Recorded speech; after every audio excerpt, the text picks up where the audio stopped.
Jeg hedder Søren Gram, og jeg er hos Logica, og jeg er Key Account Manager, det vil sige, jeg arbejder med forretningsudvikling hos kunder, specielt i uddannelsessektoren. Jeg har været inde og høre omkring mobile teknologier.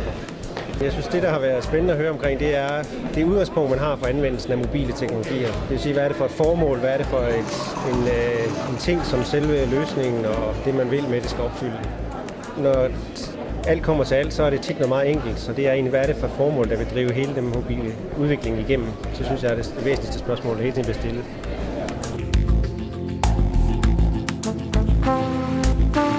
Jeg hedder Peter Christensen. Jeg kommer fra Københavns Kommune og er ansat som digitaliseringskonsulent i socialforvaltningen. Og jeg arbejder blandt andet med at skulle lave digitale løsninger for borgerne. Jeg har været ved den seance, der handler omkring, hvordan vi får nogle bedre selvbetjeningsløsninger. Kerneudsagnet har været, at nu kommer jeg også fra en kommune, at vi skal blive bedre til, når vi lancerer nye løsninger, at vi involverer brugerne i løsningerne, så vi sikrer os, at vi får nogle løsninger, som er brugervenlige. Vi skal også kigge på de løsninger, vi allerede har, og egentlig gøre samme øvelse. Sikre simpelthen, at brugerne de også rent faktisk synes, de er gode. Det er sådan set kernebudskabet i virkeligheden. Jeg tror egentlig, at alle sammen godt ved det ude i kommunerne. Jeg er ikke sikker på, at vi alle sammen er lige gode til at gøre det. Og det, de jo også kunne fortælle, det var, at dem, som rent faktisk gjorde det, og også dem, der havde mest succes med de løsninger, som de har. Så det er sådan set bare med at trykke på og få det gjort. Jeg selv hedder Christian Kørner, jeg er innovationskoordinator i Region Hovedstaden, og jeg er glad for at være til den her konference, for det giver mig en masse ny inspiration til andre ting, man kan kigge på i vores region. Jeg skal lige huske, hvad den egentlig hed. Jeg har været til en seance omkring mobile teknologier, hvor jeg holdt et oplæg omkring, hvordan Region Hovedstaden kigger på mobility som tema, og brugt en del tid på at snakke både om brugerdreven innovation, og hvordan man kan være mere effektiv med mobile enheder.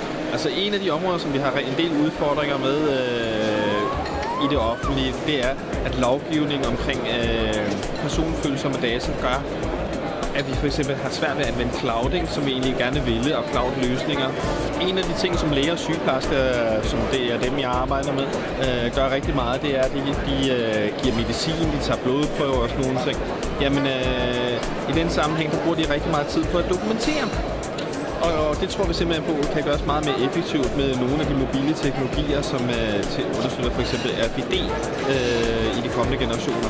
Og der har vi arbejdet med, hvordan skal de indgå i deres arbejdsprocesser, og det håber vi så inden for det næste halve til hele år, at vi har på plads.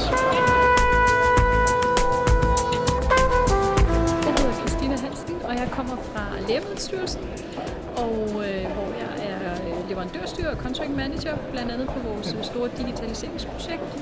Og jeg er her sådan for at indsamle nye input til. Jeg kommer til at sidde i sådan en forretningsudviklingsenhed, så jeg har egentlig for at indsamle nye inspiration og nye input til, hvad vi kan arbejde med i fremtiden.